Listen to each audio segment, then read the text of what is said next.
to read. I told you to read up to here. I will tell you. Let me go this way. And if you haven't, that's okay. You should have read up to chapter 5 in design and up to chapter 3 in programming. That's where you should be. If you're not there, that's okay. Catch up. Good? Yeah? Awesome.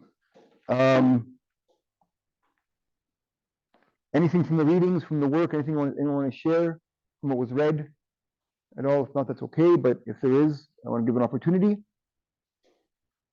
No? All right, cool. No problems. We'll do it again next week. We'll see how we do. Today we're covering elements of youth ministry design. We're going to go over models of ministry, and we'll do a little thing on prayer. That's our plan for today. All right. And if you remember last week we ended with Bible study. And what did we talk about? What were the 4 things when creating a Bible study or any lesson? What are the 4 things? They rhyme. Very important. Remember them? They're on page something. No, not that. Starts with an H, yes. Yes. When creating a lesson, the hook, book, look, and took. I'm going to share something with you. I want you to look at it. Tell me if this is an appropriate or what it can be used for as a hook. We're going to have a little conversation to start. Tell me what you think. All right? I'm going to make sure the audio works first of all.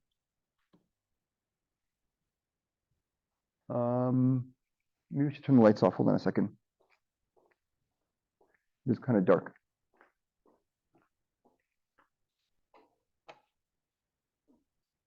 Anyone know Star Trek? Anyone here a Star Trek fan? Anyone? Before your time. So Next Generation, nobody? Oh, you guys missed out on life. You have no idea. I was a big Star Trek fan growing up. And so Star Trek was a show where they would get into a spaceship and they go around and they'd roam the universe and they'd meet aliens and things would happen. And so in this episode, the captain, Jean-Luc Picard, has been abducted by the Cardassians, not the Kardashians. The Cardassians are an alien species who think that he has some information that they need for their military. So they abduct him and they are torturing him. All right? And that's where we're going to start. Okay? Here we go. Hopefully my audio is going to work. Nope. Wait. Okay. Well, it's time to move on.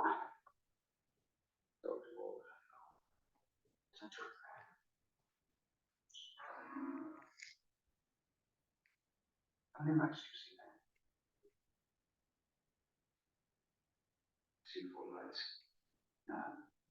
There are 5. The 4 lights. Perhaps you're aware of the incision in your chest. While you were under the influence of our drugs, you were implanted with a small device. It's a remarkable invention.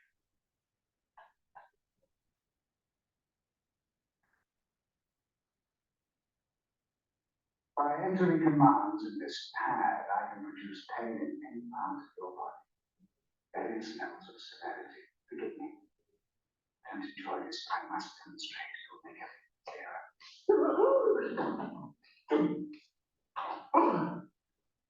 Surprising, isn't it? Most people feel at first they can't steel themselves against it, but they're completely unprepared for the intensity of the pain. That was the lowest possible setting. I've told you that I believe you. I didn't ask you about me or score that. I asked how many lights you see.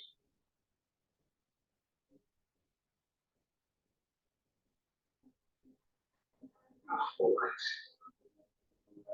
I don't understand. Now I understand.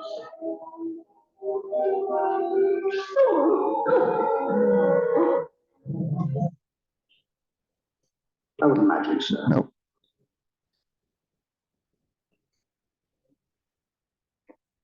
Okay. I'm going to talk with somebody beside you if you need to. Could that be used for a good hook for a lesson? Can you think of a lesson that could be used for? Is there anything about it that is not good to be used? Are there any problems with it? I'll give you 2 minutes. Go ahead. I'll tell you what my thought was.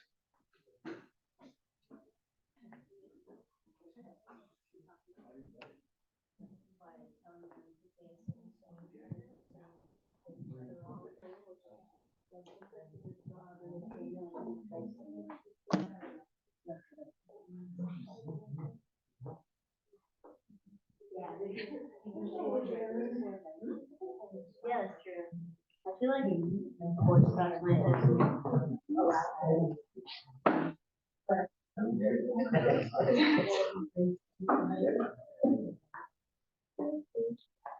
The other light is in the back. Maybe. Yeah, because it was a pipeline. Oh. No one in the back. No, maybe. Okay. All right. What do we got? What do you think? Tell me about that clip. Any? Should you use it? Should you not use it? What could it be used for? What do you think? Give me some suggestions. Yeah. Why? because like same ideas and like you don't say what I want. Yeah. Good to get the good things, but then you also said you have to be wise about what classes you show it to. Why? Why? Obvious. What's the problem? He's naked. He's not wearing any clothes. Absolutely. So just like the intensity of it. It's also very intense. Yes. Yes. So you have to take into account the fact that he's not wearing any clothes, the fact that it is torture, knowing your audience, could that be triggering for people? Yes. And martyrdom? Okay, good. Yeah, excellent. What else? Any other ideas? What do you think? No? Yes. Teach you how you start to like what you see, then say the incorrect answer just because you don't know, you don't want the pain. Yeah. The pain, then also keep themselves. I use this with my youth, and we were talking about how to choose your friends. How is that a good clip on how to choose your friends? Yeah.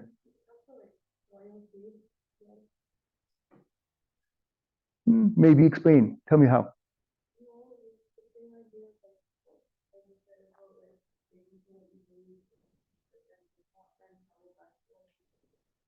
Sorry, say it again. No, I didn't hear you.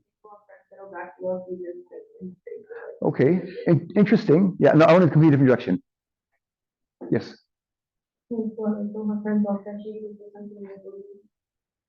That was my lesson. The lesson was, you show me my friends, I show you who I am. Right? And the idea of, if I'm around a group of people who don't share my morals and values, and they don't share the same belief structure that I believe, with time, I may start believing that what they are saying is okay. Right? There were 4 rights. But if I'm around friends, right? Premarital sex is wrong. Drugs are wrong. If I'm around friends who say it's okay, with time, I may start believing that. That was the lesson, right? There's more. Right? I'm going to show you another clip from the same episode. Okay, later on in the episode. All right. This is near the end now. Thus, as you will be for a long, long time.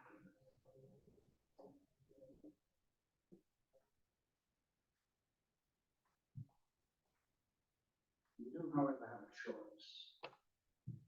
You can live out your life in misery, hell here, subject to my whims.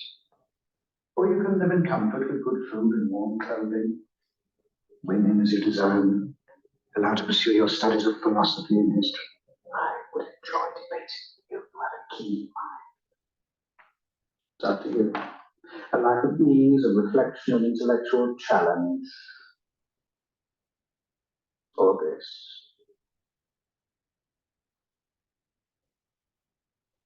What must I do? Nothing really. Tell me how many lights you see.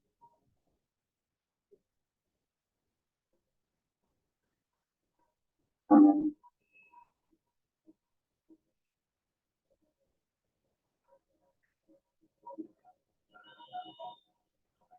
Enemy lines. This is your last chance. God's coming. Don't be a stubborn fool. You told me you would be thus, as you will be for long. What do you think of that? So, does that remind you? So we were maybe a different story from the Bible or something else. Does that remind you of anything? Maybe. I don't know. It's a little bit of a stretch, but I saw similarity with something. Yes. Yes. Yeah, that's what I saw. Right? The idea of the temptation, where the devil said, "This can all be yours," right? Just bow down and worship me. It's very similar. Star Trek was known to be very political and took many social issues and many issues that were biblical and made them into parts of their show. So this could have been taken from that. I don't know, but this idea of there's the easy way, right? But you have to do what you know is wrong, right? Do you want to see how it ends? Long time. Oh, sorry.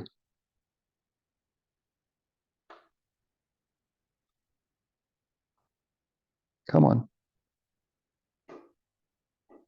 What's happening? I've broken it. Sorry, guys. Give me one sec. From current slide. Thus, as you will be. You can live out your life in misery, health, wins. Or you can live in comfort with good food and warm clothing, wings you desire, and out to pursue your studies of philosophy and history. I would enjoy debating you. You have a keen mind. It's up to you. A life of ease and reflection and intellectual challenge. Or this.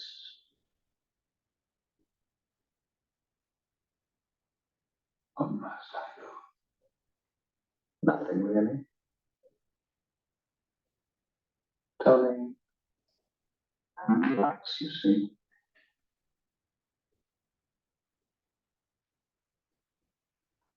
Amen.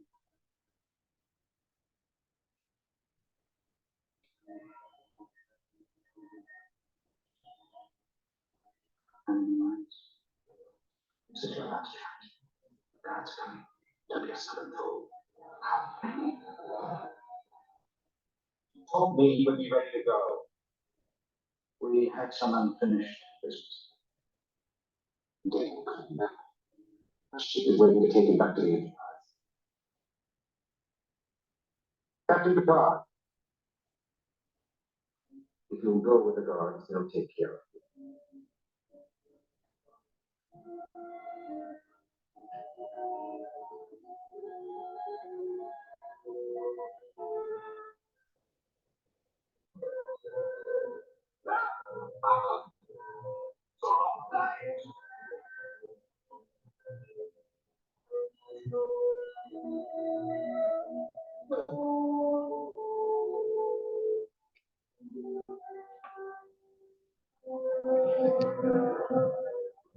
One last thing. I said 320. So he goes back to his ship. Everything's okay, but then he meets with his she's the ship psychiatrist is what I'll call her. All right, and he's talking to her after his situation. Where to begin?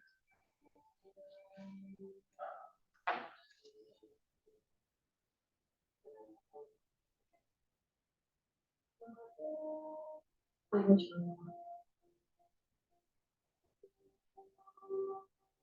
didn't put in the report was that at the end he gave me a choice between life gun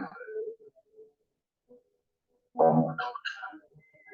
What I had to do was to say that I could see 5 lights, and in fact there were only 4. Yeah. No. actually like a personal meditation. And still, that I believe that I could see 5 lights.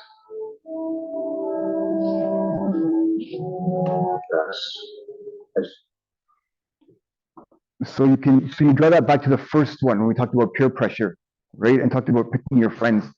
And there's this idea when we teach our kids about peer pressure, and when we teach them about friends and things like that, there's this misconception that peer pressure is kids saying, do it, do it, do it, do it, do the drugs, do this, have the sex, do that. There's this idea that that's what peer pressure is. Well, that's not it at all. It's just immersing yourself in an environment that eventually you start seeing as being okay. Right? So that's the hook that we use talking to the youth about how to choose your friends and peer pressure and the idea of the danger of being around people that don't share your same belief structure. Right? So the idea of the hook, the book, the look, and the took. As you prepare lessons, what you're going to realize, and like I've been teaching for many, many years, long time. You start as you're watching, as you're moving through space, you start finding situations where like, you know what, I can use that, I can use that, I can use that, right? The idea of a servant always being on. We talked about this last week. You're always on.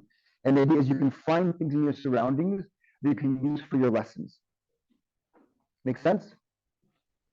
Yeah, just keep that in mind as you're preparing, because it's a much easier way to start a lesson than to do something where the kids, again, they're distracted. They're there for their friends. They're there for the socializing. They're there for many different reasons, and oftentimes they're not there for the lesson.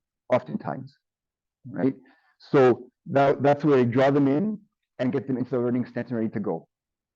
Any questions about that? We'll do more of this.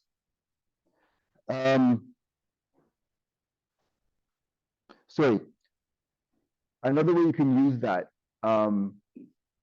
with the 4 lights and the 5 lights, and you know how many you see. I didn't use it for this, but I thought about it when I was preparing today. The story of Adam and Eve, right? And the story of the devil and how the devil tempted Adam and Eve, right? What did the devil say to Eve? You know? Yeah. What did he say to her? What were the exact words the devil used? Did God really say? Right? It all ties into that exact same thing, right? The devil lives in the gray. God is black and white. There's no gray area with God. What the devil does is it comes in and says, did God really say you couldn't do that? Did God really say that that's wrong? Right? And that, you know, again, you can tie the same thing into that idea of did God really say? And how does the devil actually work? Right? Activity, so you're supposed to do this. Let's go through it really quick. Just want to make sure that this is kind of important. So youth ministry programming, page 31 from this book. Can you go to that? If you didn't do it, I'm not going to check, but we're going to go over it now. I asked you to fill it in from last week. And if you didn't, that's okay.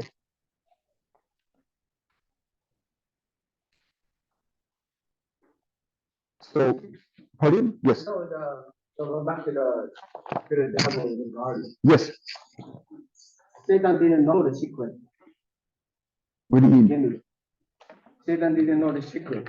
What they can do in the garden, what they cannot. Really? Yeah, he didn't know secret. He didn't know they could eat from the fruit? No, but before Say more, what do you mean? that, what I meant was he smelled the beans. Oh, yeah? Interesting. Satan asked him that. Ah, He smelled the beans. oh, really? And that's why he found out. Interesting. Interesting. I never thought that. That's what Okay. he said. Thank you. I had no idea. Okay. The first one.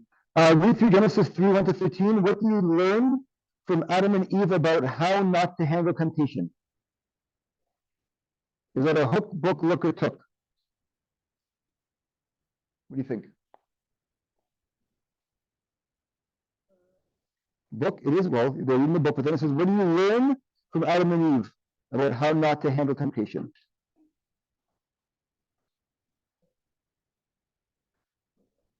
I said as a look because you're looking into the passage. That's what I saw. I could be wrong. I have no answer to this. I don't know. But yeah, I saw it as they've read it and they're looking at what they're learning from the passage. That's what I got from that. I could be wrong. Share with the group about any temptations you are facing now. How are you handling them? What's that? I think it's a hook.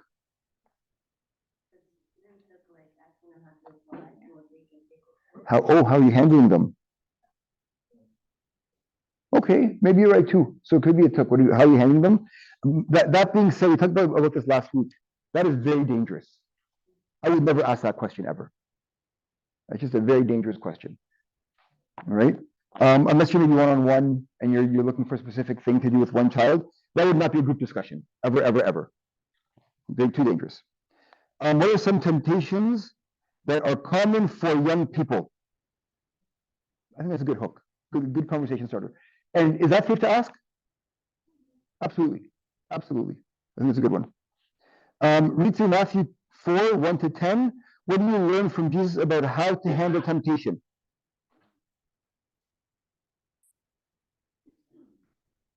Yeah, there could be a took or a look. I think it's a took or look, one of those two. What can you do with this week to make you more able to cope with the temptations you face? Took, yep. Is it wrong to be tempted? Do you agree or disagree with this statement? That's a hook. Excellent, excellent. Think of some temptations you have faced in the past and overcome. How did you do it?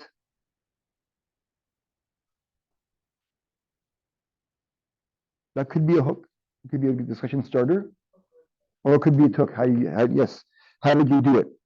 Right? It could be, and you can take that with you, right? And this one, I don't know how dangerous that one is. I'm not sure. I'm kind of on the fence with that question. How did you do it? And maybe it's a question of don't share the temptation that you had. Share some things you did to help overcome or share some things you can use to help overcome temptation. That's probably a better general question to ask a group of kids as opposed to asking them what they've been tempted with. All right. Again, unless it's a personal one-on-one discussion. All right. Good stuff. Moving on.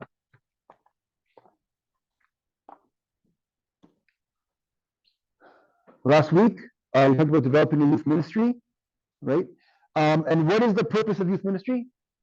What is the purpose? Remember last week we talked about this? What is our mission? Yeah, to make disciples. That is our purpose. That is our mission in youth ministry. And the purpose of the church as well. Again, the ministry is a mini church, right? And our job is to make disciples. Good. What are the 5 practices of a church service? 5 practices, what are they? So we do 3 of them well and 2 we're working on a little bit.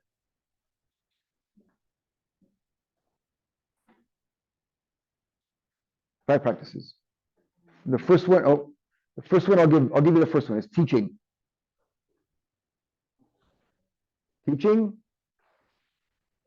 prayer, you're reading. Okay, teaching, prayer, so it's an F. Fellowship, worship, M, mission. Teaching, prayer, fellowship, worship, mission.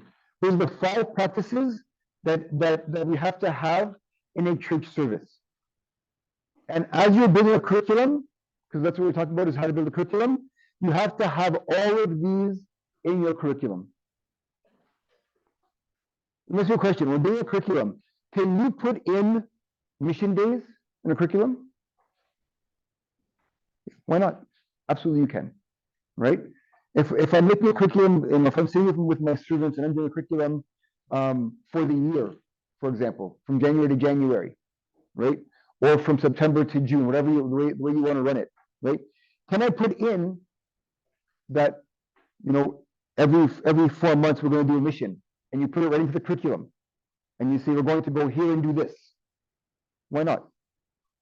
Because let me tell you, once it's written, which is much easier to do. Much easier to do. When it's actually in the agenda, it's much easier to do. Right? Put it in the agenda. Put it in your year at a glance or your Google Sheet or whatever it is that you use to create your curriculum for the year. Right? Right in there when you do, you should put in, every quarter there's going to be a trip. Right? We're going to have a party on this day. So October 31st. What's October 31st? Is there a party planned? There better be. Right? Put it in the curriculum. There will be a party on this day for our K to grade 5 or whatever you want to call it. Right? And it's there and so you plan for it. Right? Every quarter there will be a trip. Right? There'll be a trip at Christmas, there'll be a trip maybe in March break sometime, there'll be a couple of trips in the summer, maybe you don't know, but you put them in the curriculum. And that way you're not scrambling and saying, oh, it's been 5 months, you haven't taken the kids anywhere. Put it into start. Right? When planning curriculum, if you're planning this curriculum, what we tend to do, basically you do is start with a blank curriculum and you start with your feasts. Right?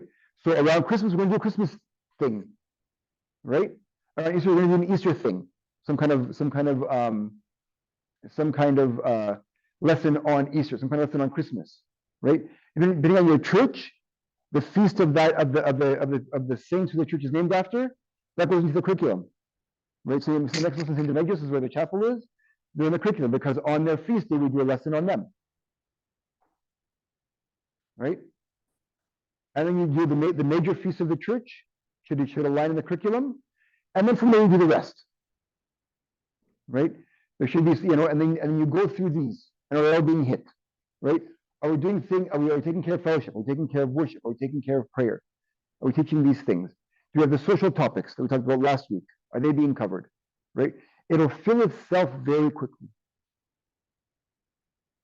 Right? And you'll have the right things as long as you follow that. And once it's in there, it's much easier to do.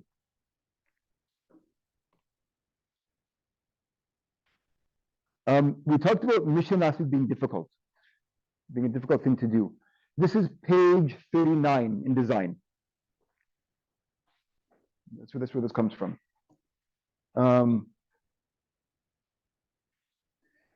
The idea with the church and with the mission and with Sunday school is Christ is the center. Right? So think of a wheel, for example, right? A wagon wheel that has like spokes, right? Christ is the center. Right? And everything goes through Christ. We pray for our kids, right? And then we have teaching, fellowship, worship, and prayer are the spokes of this wheel. So if we teach worship, if we teach prayer, if we teach fellowship, and we teach the Bible and the teachings of the Bible, right? The idea is that when those practices are effective, then disciples who evangelize will be produced. The idea, if I do those right, I should get kids who are disciples, and the disciple's job is to be a missionary, is to spread the word. Right? So he said last time, oh, it's so hard to do mission, it's so hard to do mission, it's so hard to do mission, right? When we do mission trips with our kids, right, we are giving them a flavor or a taste of what mission work is, right? But the idea is that if we do the other things, they will start seeking it on their own. They will start seeking their own ways to serve and their own ways to do mission work. Again, volunteering at soup kitchens, going downtown giving sandwiches, going across the world, whatever it is. But if those are taught, the idea is that evangelism will be produced almost on its own. Any questions about that? Youth ministry design. Good. I wasn't sure if there's an activity here that I wanted to do with you. No. So the idea is that like these things here, the spokes, these are what give this wheel strength, right? And that's what allows us to make disciples who go and spread the word. All right? Question for you. Not a true question. When did you become Christian? When did you become Christian? When? Baptized. Fear God. Okay, good. Okay, say more. Yeah, say more. Explain. You said it. I'll ask him. I don't know. Like, very, like, you know, like, fearing God, like, I don't know how to, like, all in here. Mhm. Like, every time like, you do something wrong or against them, like, you fear him so much that you instantly, like, you know, like, like you instantly not, like, yeah, feel guilty in a way, and like you just follow his way. Okay. You fear him so much that if you don't follow his way, you know, like, you're gonna get out of it. What about Miriam's answer? No, I wouldn't agree with that. No? Is that you're like technically baptized into the opportunity to become a Christian when you're baptized? I know what he said, but like I'd argue that it isn't just fearing God, it's also like actually having some sort of relationship. Mm. Like, but like that also depends on like what you're capable of. So like the second grader's relationship with God can be different than like an adult, but it depends like what you do at the time. Mm-hmm. Okay, interesting. All right, anyone else? There's a lot of things when you say that. When you Yeah. become a Christian. Very loaded question. It depends, yeah. It depends which. You could be baptized in the other Christian, but they are not Christian. Mm. You could be also following that you think this is Christian, Mm-hmm. and you think you're trying to find something else, and it doesn't suit you on the other place where you are. Mm-hmm. And you think you might find, oh, maybe this is good. But then I'm seeking God. I see. Then when I go over there, I don't find I got confirmed or baptized over there again, and then finding out, no, this is the right thing. Mm-hmm. So, Yeah. so basically, being Christianity is tough Mm-hmm. until you really find the truth. Because the truth, it makes a big difference. And yes, you're absolutely right. The truth makes a huge difference. I'm not gonna, yeah. Yes, so, From the baptized. yes. Because when you get baptized, especially when you are, you know, when you are presenting God every time you walk. So, yeah. It becomes alive and you become responsible. Mm-hmm. That's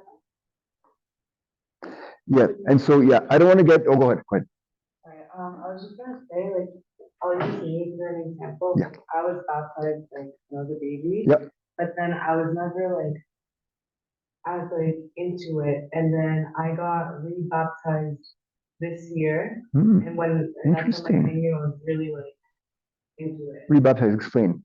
So I'm a Syrian. I'm from a Syrian church. Yep.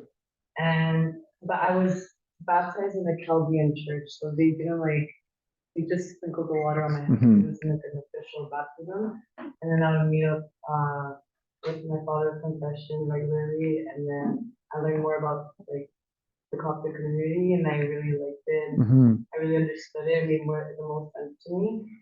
And then that's when like I realized like I'm more into it. I'm following it. Good. Okay, so I don't want to, like, yeah, so I don't want to muddy the waters, and I don't want to get excommunicated. So let's be clear that when you are baptized and chrismated, you become a Christian in the eyes of the church. All right, understand. Right? You are in the eyes of the church, a Christian. Baptism and chrismation has to be both. Right? No chrismation, no Holy Spirit. Right?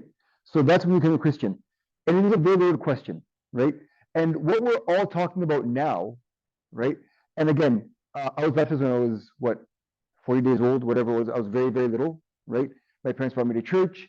I went when I was very young. My dad got me baptized as a deacon. Personally baptized me, by the way. It's one of my claims to fame. One of the Pope, I was in St. Mark's Church many years ago. But yeah, I just kind of followed my parents. They went to church, I went to church. They would, I'd wake me up, yeah, get up for church, and I'm tired, no, get up for church, I get up for church. They take me to church. I go to Sunday school. I do my thing, right?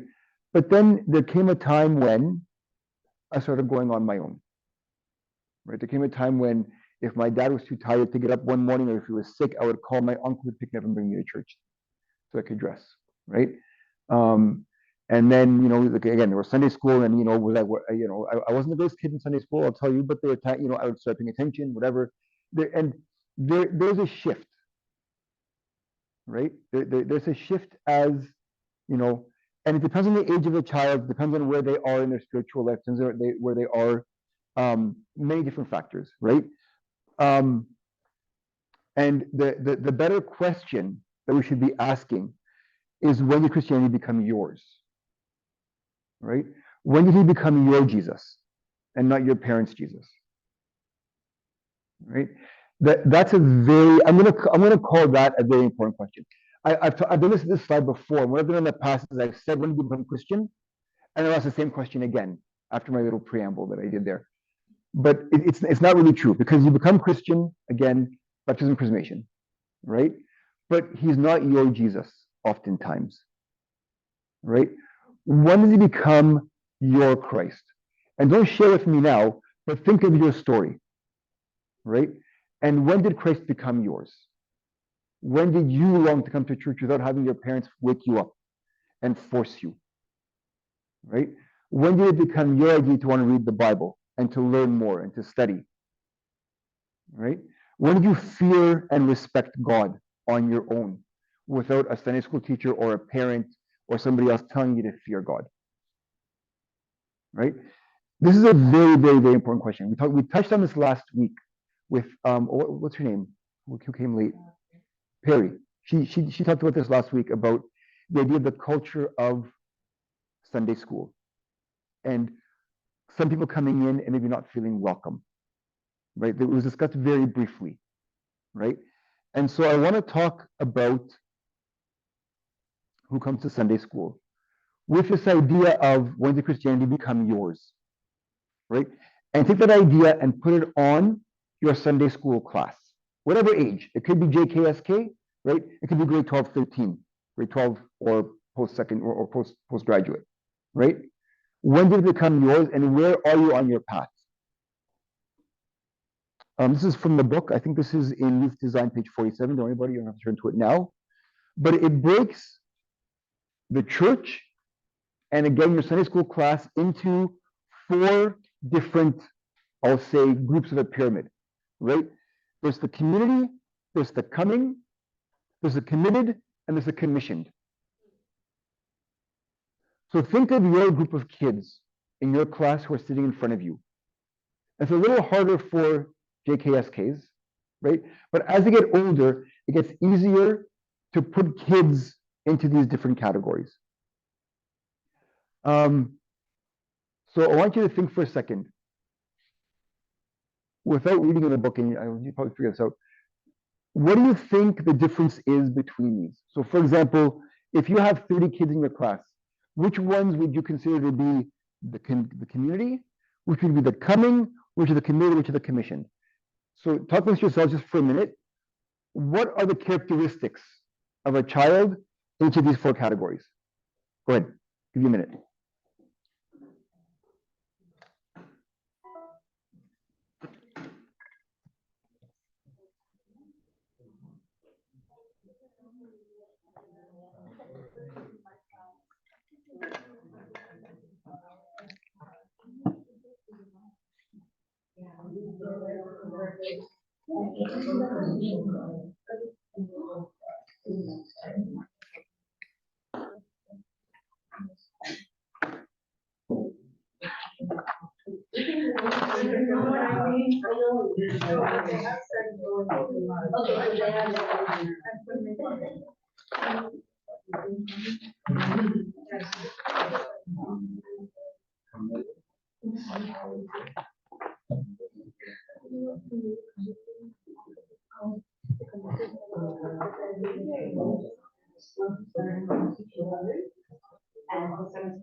Do you have an answer? Figure it out? Do you know who the different groups are? Yeah. What? Cheaters. And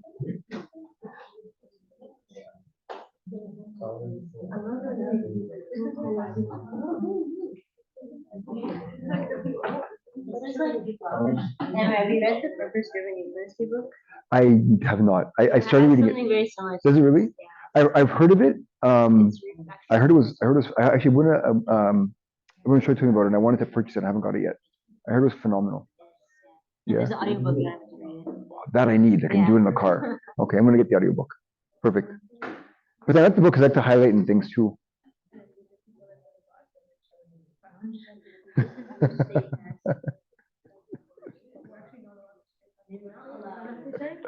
Yeah, exactly. You kick you out now? After a woman, yeah. And Westerns is recommended. Yeah, makes sense. Okay, let's bring it together. So, looking at these four, who are the commissioned? Let's start with that. Start at the top. Who are the commissioned? I'm talking about the kids now, just the kids. So they're not including the servant. The servants we would say are commissioned, but children, and now they are responsible for teaching them. so the commissioned are the kids in the class who actually start serving, right? So you're right. So they actually start. They can give lessons. They can do things. They're doing some kind of service, right? That's the kid. That's the commission. What are the committed? What are the committed? Yes. One that the commissioner want to say are more involved and they want to. Yes, absolutely. So yeah, they come often and they do get involved. They're the ones that put their hand up. Good job. The ones that put their hand up, want to get involved. They're taking a more active role in the class. Usually I could say the kids who participate and learn the role. Yep. And what is the one who complete the church, like The ones who come out of God and they compete, they go and they actually do the activities. Yeah, that's a great example. Those are the committed. That's the hope, right? That's exactly it. Who are the coming?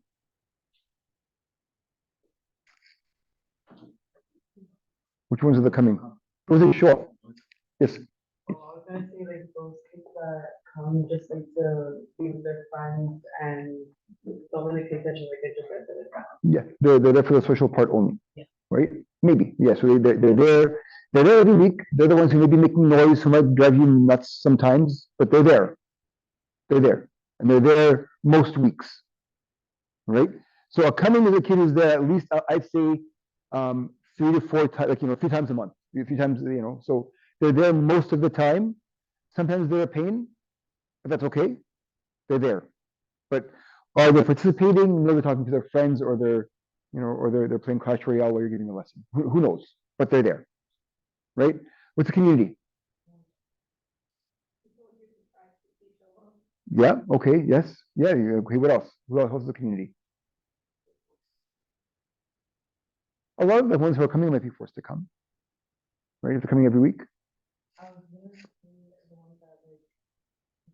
so they come occasionally to like most of them. Also be non-conflict, like someone brings them from school. Yeah, that could be someone as well. Yes. Let's just be the ones that show up every once in a while, don't go to class, and they take time and show up, but it's not really. I see the community is your class list. Yeah, if you have a plan. Yeah, pardon? They're gonna do it this way. Come on the Friday. You have to be there Friday. They probably come. Why? Because you plan. You put it in a schedule. Well, we have a schedule. They come. Okay, if we have Sunday school every Thursday, for example, for our youth group. That's why it's community. Okay, you're gonna have a basketball. These people they're gonna do a basketball. But no, but this is different. This is like who are the community in this in this situation, right? Like who are the different types of people, right?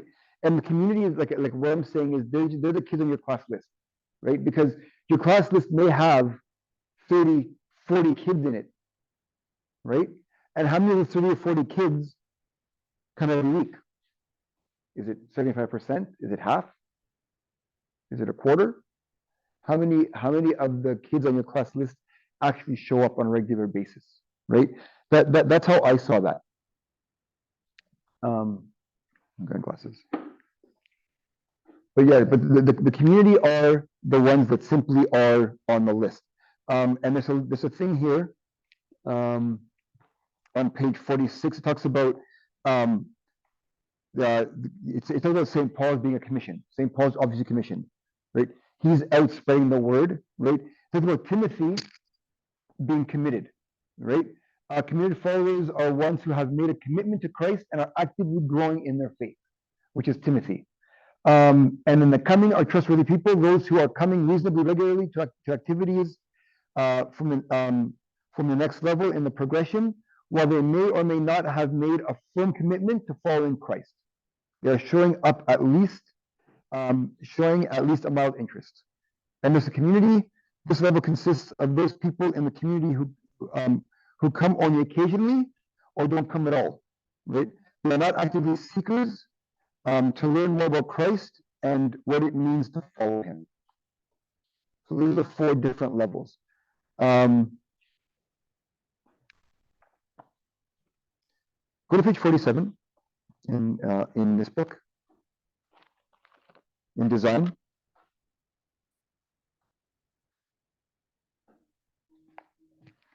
I'm going to give you a minute. You don't have to write anything down for now. I just want to give you a minute, and if you want to write, you can, but you don't have to. I'm not going to look at it.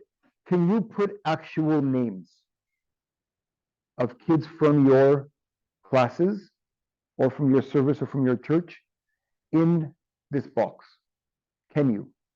I'll give you 1 minute. Think about it. Don't write them down if you don't have to, if you don't want to. But just think for a minute of, are there names of kids right now? And again, it might be harder for JKSK, but it might not. For names you can put in there. I'll give you a minute. Go ahead. Let's give it a little mental activity.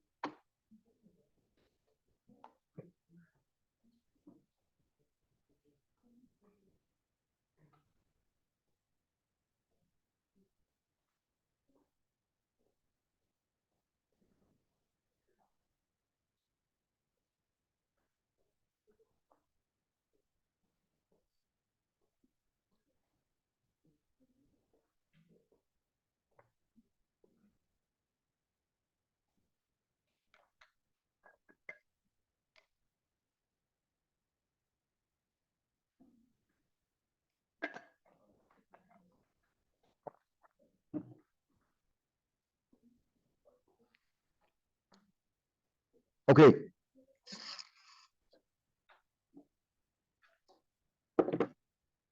When's the last time you've had a servants retreat? Or have you had one in recent history? Yeah. I would argue that this would be a fantastic exercise for a servants retreat. You bring your class list, and you take all the kids in your class list, and you put them in this table. How powerful would that be? Right? If you know where every child is in that table.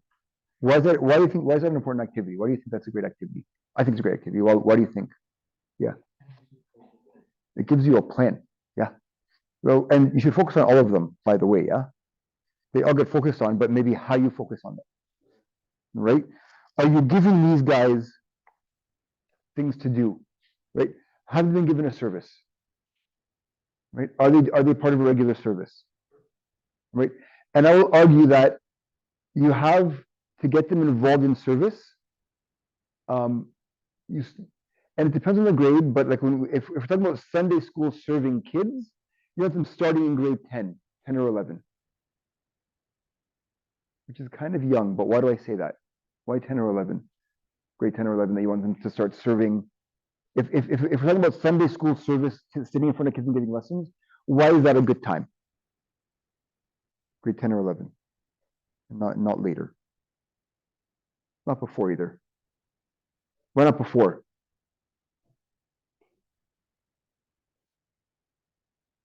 I think that age, first of all, they don't serve until I think they finish in grade 12. They jump in a they serve first. But then they're getting involved in service before grade 12 though. Like they may be in a class and be helping. Like it's just participating. Uh-huh. I think that before we go into university and we got busy, we need to put in the frame that we are servant or responsible about something before we got busy and, I think if we are servants or like, we become servants after university, I think it would be hard, I think. That's exactly the reason. That's exactly the reason, right? You have them starting, you want to plant the bug in grade 10, grade 11 and 12, they're serving so that when they start university or postgraduate, it's just something that they do. And it's always been, right? To wait till first and second university to say, okay, now you have your courses and your 100 hours of homework and you need to prepare a lesson for Sunday school, you're kidding? There's no way. That'll be the answer a lot of the time. So you want to get kids involved in service, like when it comes to like actual Sunday school service. What we do and this won't work everywhere. We have a kids sermon. So when Abuna gives a sermon, we take all the little kids, which is like pre-K up to I think grade 3, grade 4, and we take them out of the church and we do a little kids sermon, and the youth are in charge of it. Starting grade 11, there's a rotation, and they take the Bible story of that week and they do a little mini lesson, right? And that's the youth's job, and we sign them up for those that want to do it. If you don't want to do it, again, not everyone is fit to be a teacher or a servant in that respect. That's fine, right? We find service for the other kids in a different way. But grade 11, grade 12, they're doing the kids sermon, and then we move them into Sunday school, right? By grade 12, they're teaching Sunday school, and the idea is that by the time they leave for post-secondary, it's just part of what they do, right? And again, not every child is meant to do this, right? We don't have to shoehorn everybody into being a Sunday school servant because not all can do it. Not all want to do it. You ask, do you want to do it? You're prepared, you're on the list you're presenting, right? We do a little lesson, we bring them in, we do the hook, book, look, and took thing with them, we do all that with them so they know what to prepare, right? But what are we doing to make sure, right? It's also a great way, these little things. What do we do in Sunday school, for example? If there's a kid who is fairly committed, do we give them the opportunity to do the lesson in Sunday school, right? Once every 6 weeks, this is our thing, like in our youth service. Every 6 weeks, 2 youth do the lesson together, right? So the 6th week, 2 kids get together, we give them a lesson, and they give it to the rest of the youth, right? And then it gets them into the idea of doing lessons. We vet them, we look at them with them, make sure that they're giving the right dogma, but they present to the kids, to the youth. And they, 9 times out of 10, do a better job than us. 9 times out of 10 do a better job than us. And the kids are more engaged, they participate more. When the youth give the lesson, they are much stricter than we are as the servants. Last week, 2 boys did the Churches of Revelation. Not an easy topic. They nailed it. They did it way better than we would have done it, right? And when we talk about harsh lessons, their lesson was be prepared because you don't know. And it was a much harder lesson than I would have given, but it was needed. It was great. All right. So you want to give the kids the idea of moving up this grid, right? How young is too young to give a lesson? When can you start having the kids give the lessons? Every 6 weeks or every 2 months? When is too young? So we have our youth. So in our youth group, and again, we have a small youth group. So my youth group is literally grade 9 to 12. They're all in one group together because it's a very small church, right? So we'll have between 20 and 25 kids in youth group, and every 6 weeks, 2 of them give a lesson, right? But if I have a class of 25 grade 9s, can I do that? Where every 2 weeks or every 6 weeks, 2 grade 9s give a lesson to their peers? Is grade 9 too young? What do you think?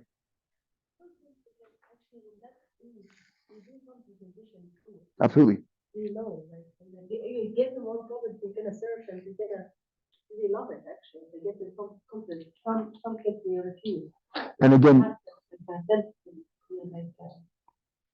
They don't have that feel. And you're absolutely right. And again, we don't force. And often, and why we do two? Why we do it in pairs? That's a tool. Charging each I other. mean, yeah, they help each other out, and then it's not one person out afraid, right?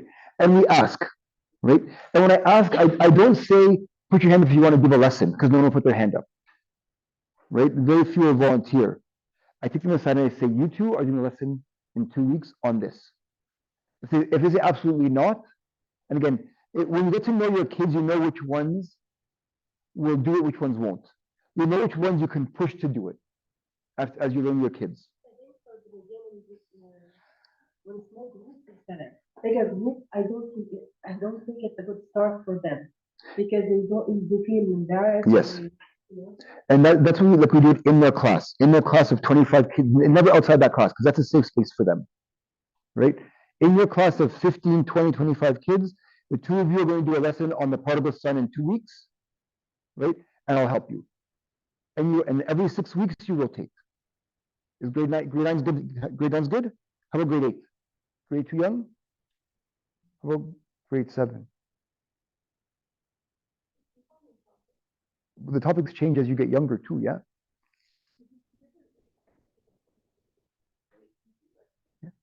Yep. But you did it. And you remember it. Yeah. The youngest I've done, honestly, is grade 4. I've had grade 4s give a lesson. And it was brilliant. They're kids. It was great. Right? I can't remember the topics. This was so many years ago that I did grade 4. But you help them, right? And you can help them and they bring in little props and they do their little thing. And they're not doing, just to be clear, in grade 4, they're not doing the full half-hour lesson, right? They're going to do maybe 10 minutes. Or they'll do like a starting thing. They'll do the hook for the lesson, right?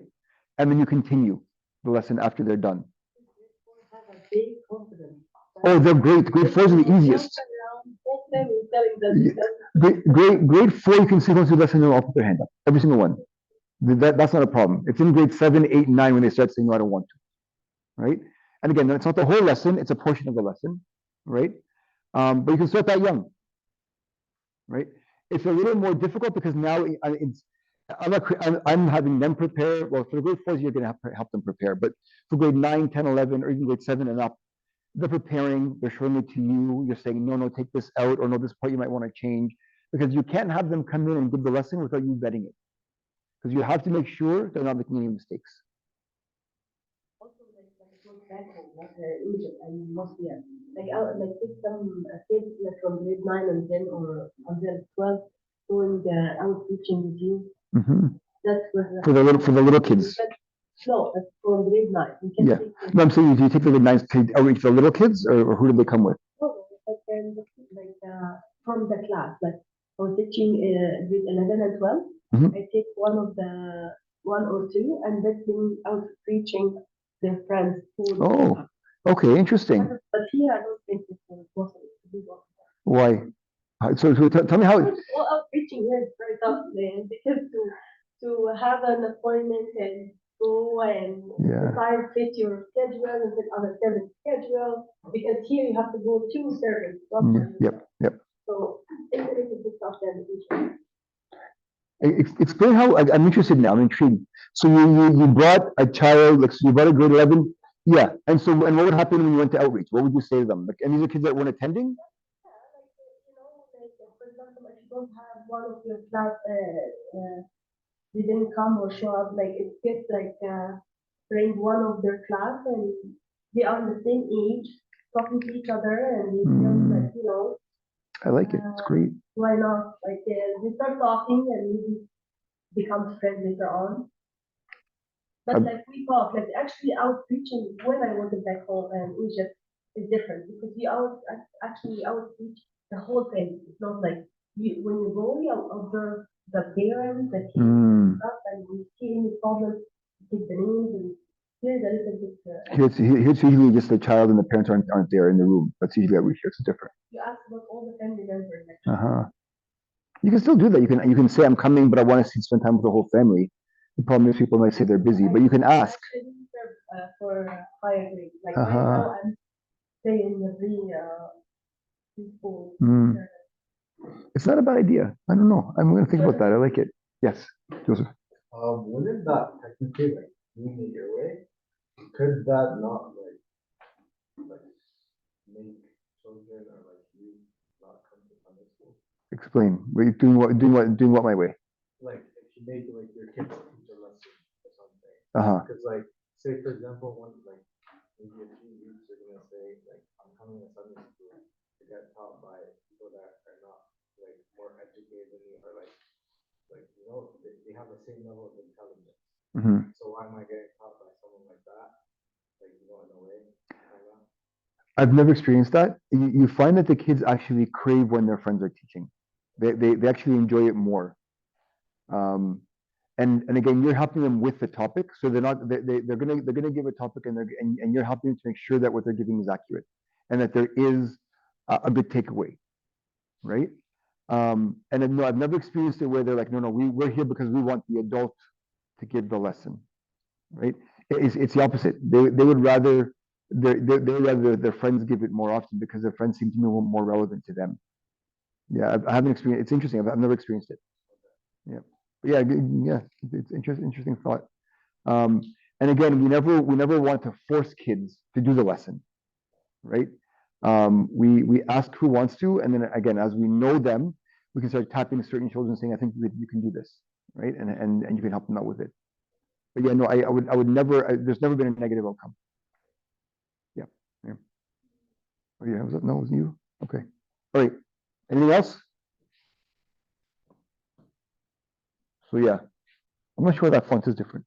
So yes, oh that's why, because it goes up. So the bottom is a class list, and then it's the attending regularly, then it's a participating, and then it's a serving. Right? So that's who those are. And again, if you're those that are in here, this pyramid has worked for you because now you're up here, which is great, right? Comes with lots of responsibility, but our job as Sunday school servants is to bring everyone up this pyramid, right? And it's upsetting because it shouldn't be a pyramid; it should be a rectangle, right? Yeah, there shouldn't be less up here than there is down here. There really shouldn't be. Our job as Sunday school servants is to bring them all up, right? We want them all to become disciples. We want them all to become servants. We want them all to become evangelists, right?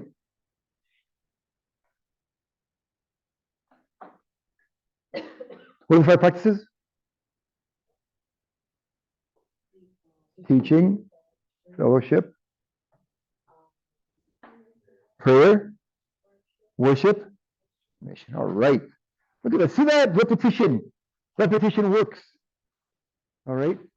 Those are the 5 practices. To complicate things now, what are the 4 different levels we just talked about? Commissioned, committed, coming. Yeah, they're all C's. It's a little easier, right? When we talk about um, um, the Sunday school class or the Sunday school experience or the what we talked about last week about the environment of Sunday school, and is Sunday school welcoming? All right, we talked about this last week for a little bit, right? Is it welcoming? Does everyone in there feel welcome? Do any of them feel anxious? Do any of the kids in there feel like they don't belong? Right? When you're creating a lesson, when you're creating a curriculum, when you have the kids in front of you, when you're teaching a Sunday school lesson, are you teaching to just the commissioned? Because that's pretty easy, right? Or are you teaching to the kid who's there for the first time and maybe being forced by their parent to be there, right? What are you doing? And you have to actually speak to all of them, right? You have to find ways in your lessons to speak to all of them. Last week, when I did my little mini lesson, you remember it? What was my hook? What did I start with? The pirates, right? What's the good thing about a pirate? you have to have any idea of the Bible at all to answer that question? You don't, right? So if you have questions that are very general in nature, right? You can include kids who may not know the Bible at all, but you're bringing them into the conversation, right? And then you can start with some very simple questions from the Bible, right? Questions that you're hoping that a lot of the kids could know, right? And you can also do what I've done here a number of times, where I've asked a question, and I said, turn to the person beside you and talk about it, right? Can you do that in Sunday school class when you ask a question? Can you do it?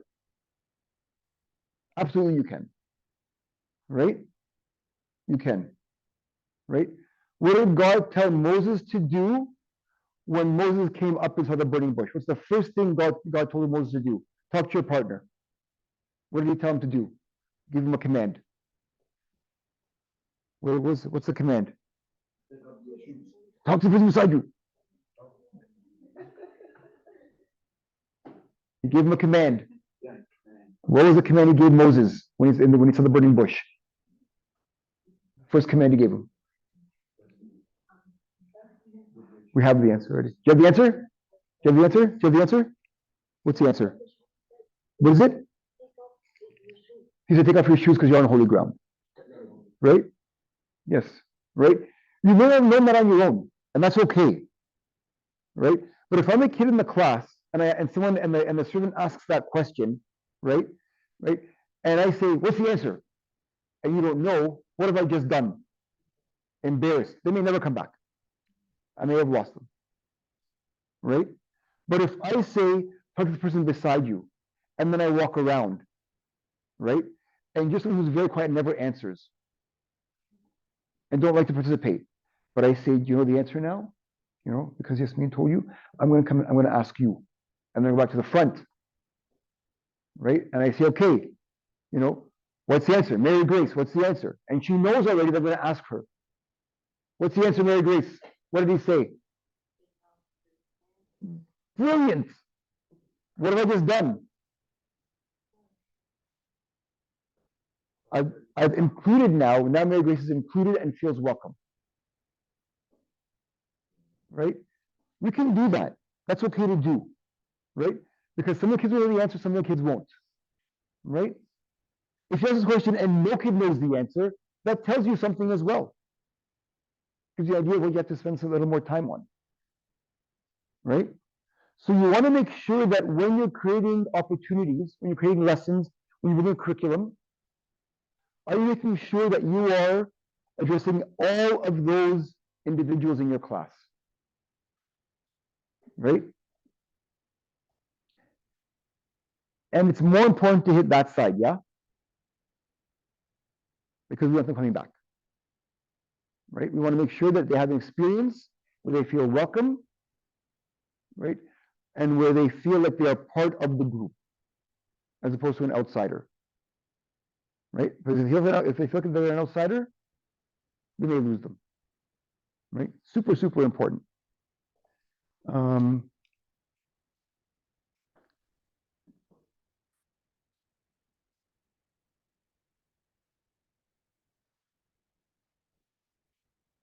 This is from my book.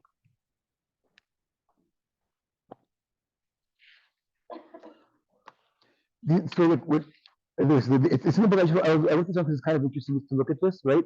As we develop our youth ministry, these are kind of things that we want to make sure we are instilling in the kids, right? And so it's in the book. I didn't want to leave it out. On page 49, there's a little table. Assess the extent to which the youth ministry you are currently involved in is achieving its purpose to make disciples by using the 5 practices to target the 4 levels of progression. Fill the table below with the event, programs, and activities within programs that you run and the level or levels that they target. In doing so, identify any gaps. Right? Don't do this now, but just keep it as an idea. Again, this would be a great activity for a servants retreat. Right? 2 weeks ago, I took a group of boys to the monastery in Perth. Right? It was a good activity. We loved it. But it was only for not every boy was forced to go. Right? We got up and we said, we're doing this trip. We're leaving Friday. We're going Friday, Saturday, Sunday. Understand that we are waking up at 4 a.m. to do Vespers and going back to sleep or having some quiet time and getting up at 10 for the Mass. Mass is 10 to 12. Then we're going. Then from 12 to 12:30, we're going to have lunch or breakfast. During breakfast, you're not allowed to speak, and this is the truth. You read from the fathers, right? And then from then we work for 2 hours, and then we have quiet time, and then we gave them the agenda, right? And understand that we are not forcing you to come, right? And if you're coming, we're not going to be the ones telling you to wake up and do all, like, this is your own. We're gonna be there with you as servants and as co-pilgrims, is what we said, right? It wasn't for everyone.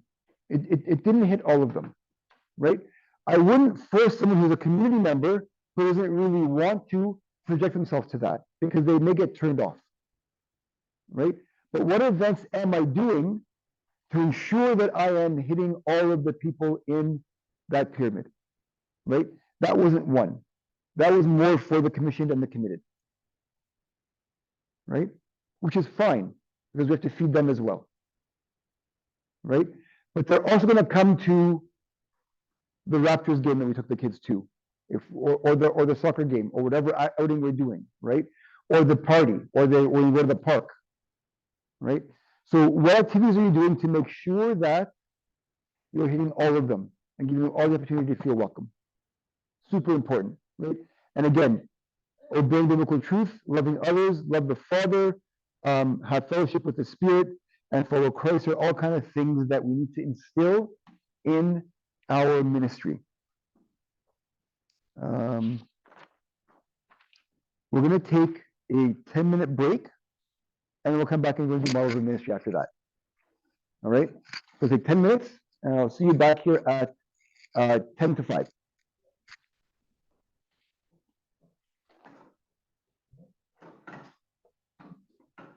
To be something that you're going to be doing on your own. The ones at home, can they participate in an activity or no? Yeah. If I ask them? Can they present to us? Can they speak or no? They can speak. I can ask them. Well, what's the? So yeah, I'll explain. You tell me. All right. Here's the plan. So in youth ministry design,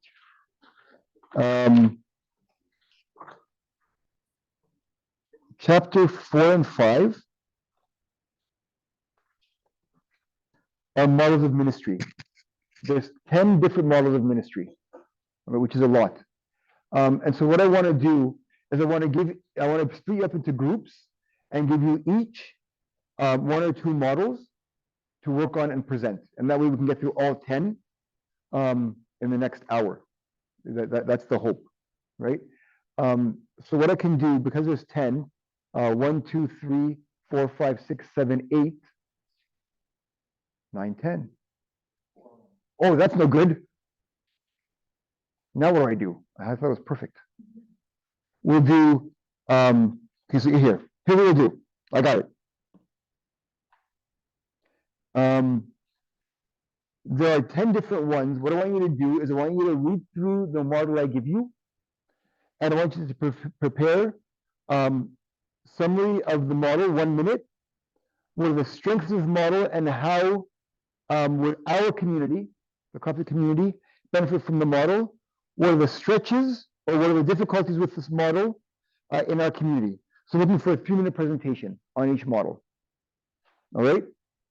Makes sense? How this works. 2. Okay. You said there's 4 online? This works.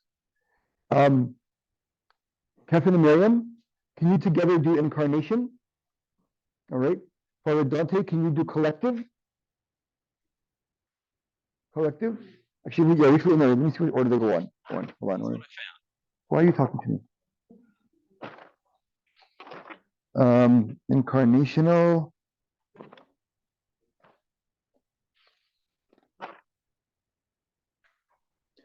Okay, yeah, and then for that you can do collective. All right. Can you do family based? All right. Yasmin and Nadine, mentor. Joseph and Miriam, event based. And then the 4 online. One can do student led, one Bible based, one small group, and one encounter. All right.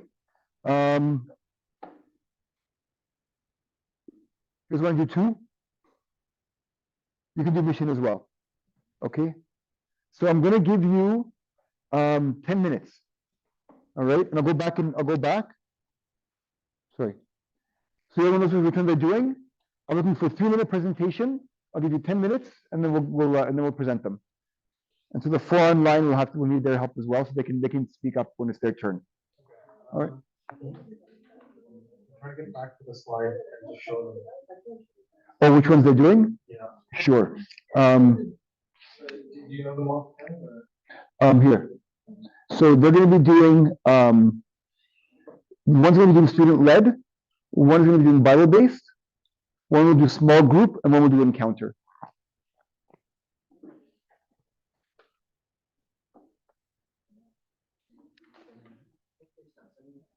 Yours is page. The collective that you're doing is page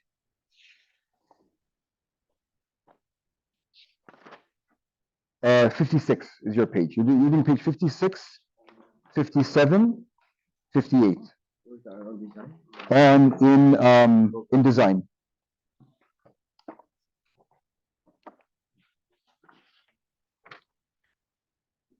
The collective model.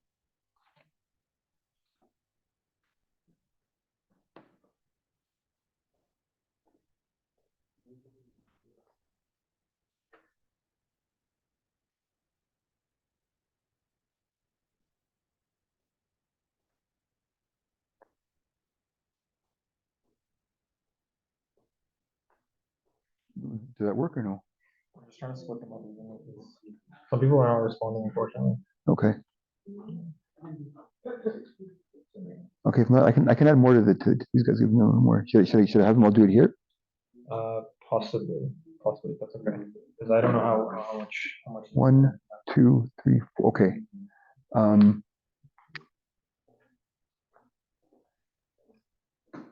Okay, you know what I'll do? Sorry, I'm looking. Just do me a favor.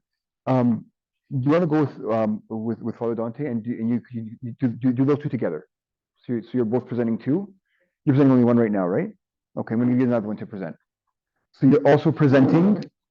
Which one are you doing now? Okay, you're doing mentor. You're also going to do event based, right? I think event based is one of the. Yeah. What are you guys doing? Okay, stop. You keep doing that one. You guys are going to do student led. Okay, and which other one are you doing? Okay, so you're doing mentor and student led. Joseph, Mary, what are you doing? Okay, so do event based and do Bible based. You're going to do 2. All right. And then incarnation and mission. Sorry, what are you doing? Okay, hold on a second. Yeah, so it's fine. Yeah, no, yeah, it's fine. Everyone's doing 2 now. Now we're even. Yes. Okay, yeah. So now yeah. Okay, so everyone's doing 2 different ones now. And if they do the 2, if they don't answer, it's okay. Okay. Okay, is that good? Still have 10 minutes, but maybe I'll give you a little more. I'll give you 15.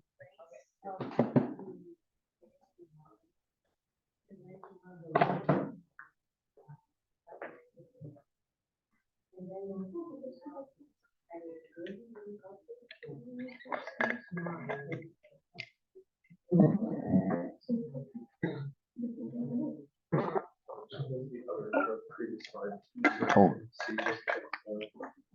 you know what? We're getting low on time, so maybe don't give it to them because we won't finish on time if we.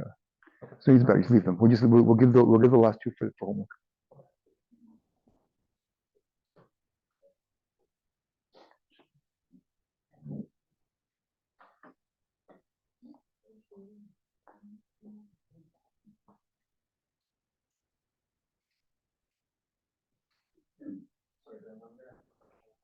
What's that?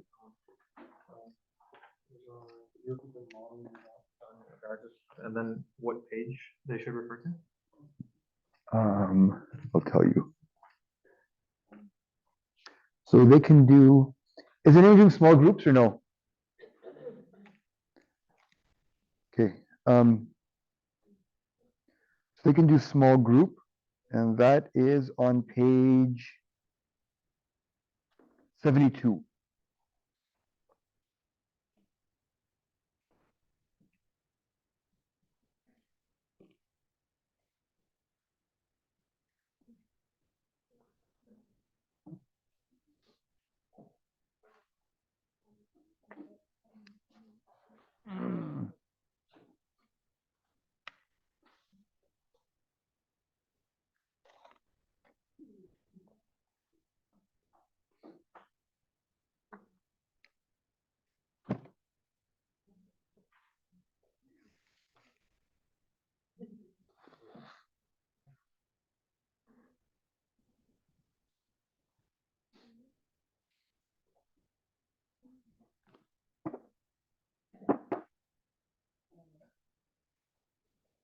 No problem.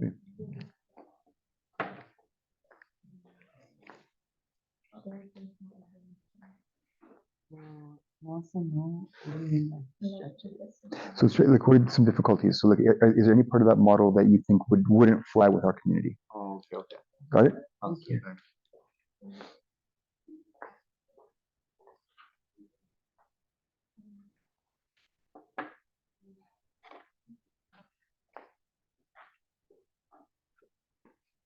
Remember, 3 minutes, not more. Nice and short.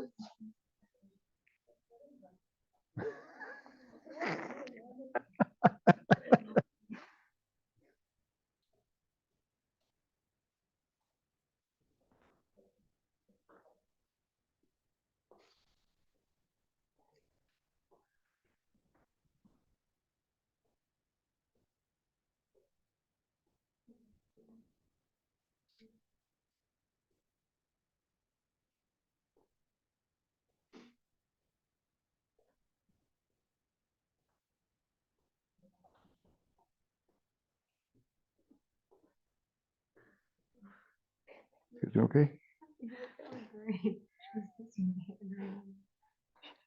Keep dissing you.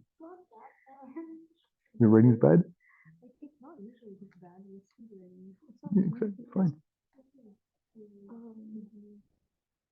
What program is that? What program is that? Good notes. I have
Okay, well, 6 minutes left, just so you know. 6 minutes.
Is it still working?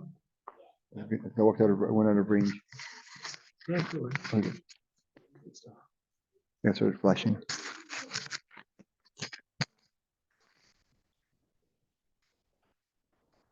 Any few more minutes? Can you give another 5? Yeah, okay. Okay, I'll give you another 5 minutes, fine.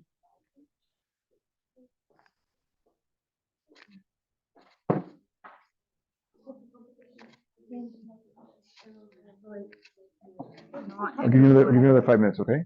I'll add 5 minutes. I'll give you another 5 minutes, just so you know.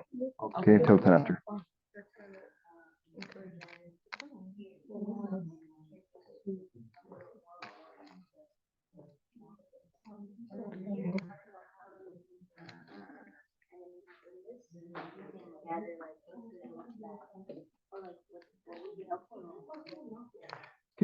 Can they hear what they're saying or no? No, so you might have to. Yeah, I'll pass it around. Back to. Sure. Okay, I'll pass that one around. Pardon? Oh yeah, keep 5 minutes. So. We're good.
انا ما اعرفش كده؟ ازاي انا قلت هضيع وقت والله كبير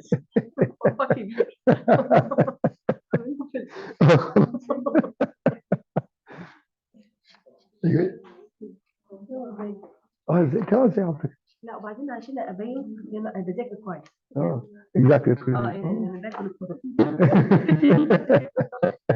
انا طلعت ازاي صراحه but this should I think it should be in here then it locks it لو بره كده هي لا ما انا يعني فكره واحده واحده exactly انا اتفرج على المسلسل خلاص are you ready? Are you ready to go? خلصتوا خلاص؟ You guys good? Yeah, another minute. It'll be great. Ready to go? Okay. You guys ready? All right. One more minute and we'll get started.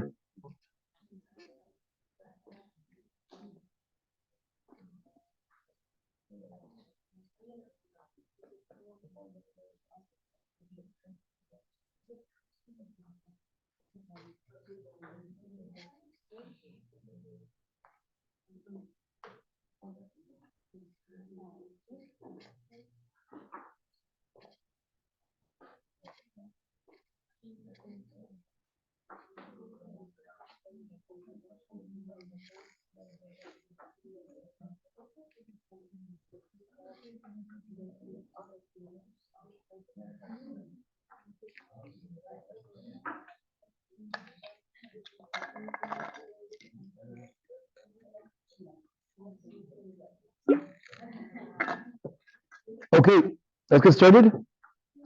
So 3 minutes per per topic. We have 1 minute for the summary, 1 minute on the strength, and 1 minute for the difficulties. All right. Who did incarnational?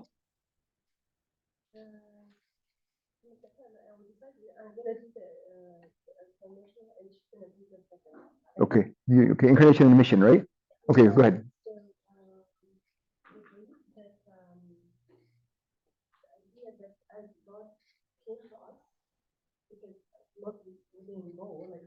Started. So we need to teach the kids and the adults and the kids or the youth that we are coming to you because first of all we love you with care. The second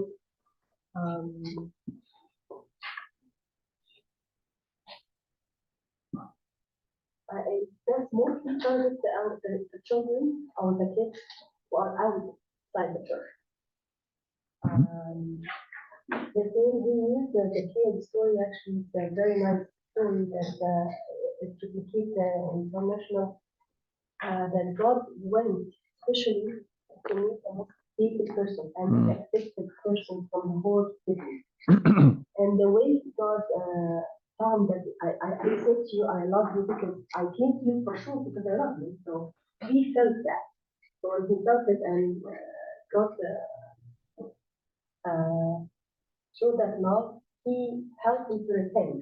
And when he helped him to repent, everyone tried to give him the money and he transferred him actually from the hated person to loving person from the whole city. And that's the whole idea of the summary about international. The trends, do you think that the leader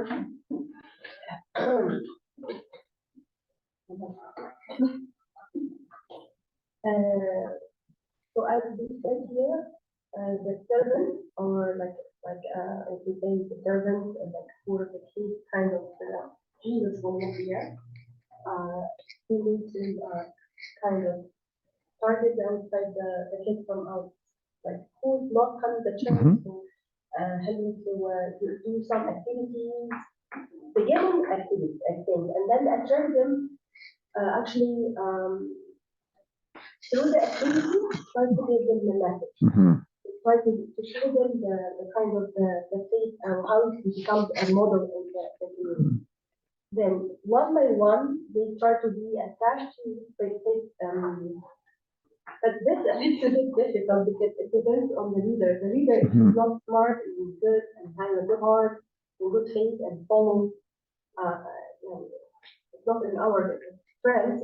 It's just that we have to practice Mhm. and we have to be very spiritually close to God to be able to attract the children or these young people. So once you attract them and becomes help them to become a small group, they kind of like were under your leadership. They kind of they're gonna retreat other friends come to that church and show them how and Mhm. stuff like that. To show their faith as well, and kind of teach you to become under your guidance to become a leader, bring other friends. But the difficulty about this model is all rely on the leader. You're not the leader and you're having a good step to attract the youth. It would be Thank you. very much. Thank you. Thank you. Mike, yeah, for with the mic. You have to, for people at home. Is it connected? I'm going to ask you to put this beside you as you're speaking. Yeah, you got Catherine. Okay. So mission model. Yes, so the mission model, as the name suggests, is very mission oriented, with all the activities that the church partakes in revolve around meeting that mission. So we don't do Bible study as for the sake of doing Bible study. We don't do outreach just for the sake of outreach. All of those have to inevitably serve that mission and get closer to achieving it. With the mission model, there's a large emphasis on using spiritual gifts, identifying your own spiritual gifts and how you can best contribute to the mission. It is mostly organized through outreach and service, and it allows for many opportunities to share your personal faith with others and help others find their own personal faith as well. So some of the strengths of the mission model is that it allows youth to identify their gifts and use them. And in doing so, it develops in them a character, and anyone can be involved. So it doesn't require you to have like a certain level of maturity. It only requires you to take the initiative and build towards that maturity inevitably. And as a result, you gain a sense of purpose, faith and self-esteem grows, and lessons are often learned through group discussions and personal reflections on the mission. Some of the difficulties with the mission model is that it tends to tailor towards older youth. It's more difficult to implement for younger youth, requires a lot of outreach events and coordination. And it also risks displacing non-activity based disciplines such as prayer, worship, fellowship, teaching, and Bible study. So that's what I gathered. Okay, thank you. All right. Collective. We did collective. I do. I got no. Yeah. Okay. In that case. Okay, go ahead. Okay, so the collective model is based that the youth are part of the church and not separate to the church. And I've heard that people always say like, oh, the youth are our future. But I read something that said like the youth are the present right now. Like don't wait until they become the future to make them a part of the church. So that's the model itself. So then it talks about how we need to like gather the youth and make them become that integral part of the church. And it's kind of following the pyramid that you were showing, but they kind of name it a different way. They call it contacting, connecting, congregating, or for the activities section. Okay. And so they give a list of activities that can be able to gather like a broader group of people who don't necessarily go to church. So it would be like sports events or going to get like a meal. And then it goes into connecting. Then it talks about like it uses Bible studies, and then congregating, like the more intense worship events and services and things like that. And then, yeah, so it just grows in intensity and it talks about how we can gather these people and like cover all of our bases, and like it gives a list in which way we could do that. So like, for example, if you want to get somebody who's not so close, you don't take them to like maybe a Sunday service right away, Mhm. take them to something more casual. And Father was saying that like when you invite them to something, just like you said, we shouldn't pressure them. We should like put them in a setting where they'll be able to participate in a way that they're not pressured. Mhm. Which I think is good. And also it talks about how we should bring different parts of the congregation together. So the old and the young, we should find a way to connect them together because often they're separated from one another. I think this might be harder in the church, especially for the more casual side of the outreach. Like Mhm. for other services, a lot of services have a range of age groups, Mhm. but I think when you're just trying to introduce someone to the church, it's easier to find a group that are like the same age Mhm. because it's usually youth who are trying to be brought into the church. Um, that is all I have for that. For pros, I think the approach is good.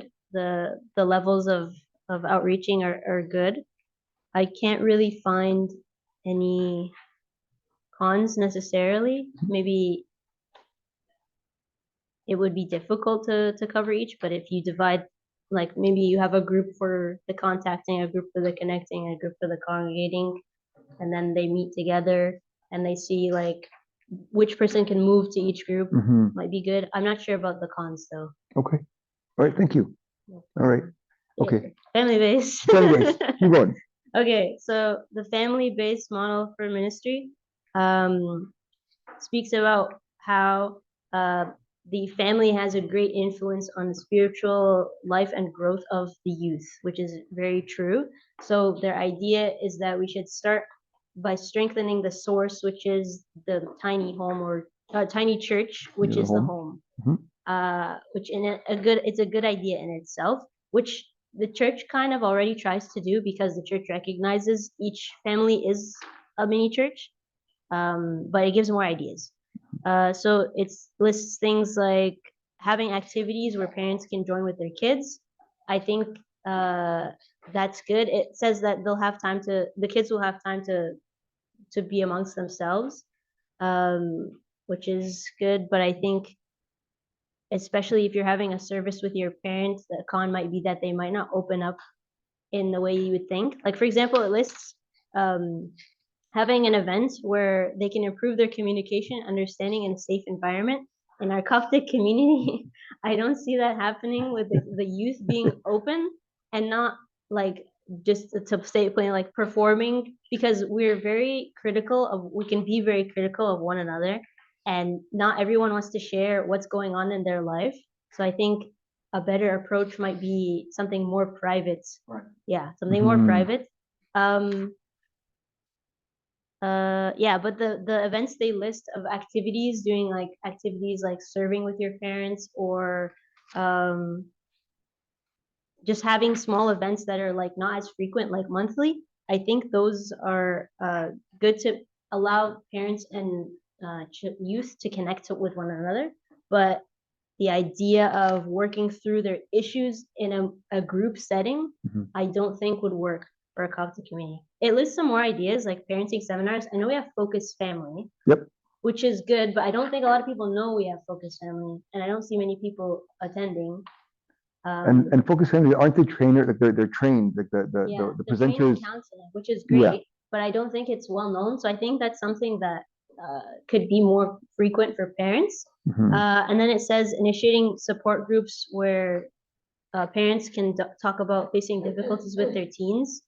This again is kind of a bit taboo. I know that one time at an Abuna Dude's retreat, he brought the kids to talk about their parents' problems, and that was some of the things they said were all very taboo. It's like it's just difficult with this community to do things that are public. It's better, I think, to do it in maybe smaller groups with your father of confession or with a trained counseling professional because some people can't handle this amount. It would be nice, but I don't think it would work for us. I think I would agree, and I think that like any of those topics should be a small group or should be a trained group. Like it's not. I don't think it's our community. I think that's just a good idea for any group. When you bring parents and kids together, there should be someone who's trained. I would agree. One more thing. Yes. Oh, here. Like the role of a servant. We Yes. talked about how we should have the parents be more involved. Like I think parents most of the time are busy, so the less frequent events are good, but anything more than that, I think we are encroaching and perhaps overstepping it. So I don't think that is also Thank you. Okay. Mentor. Mentor.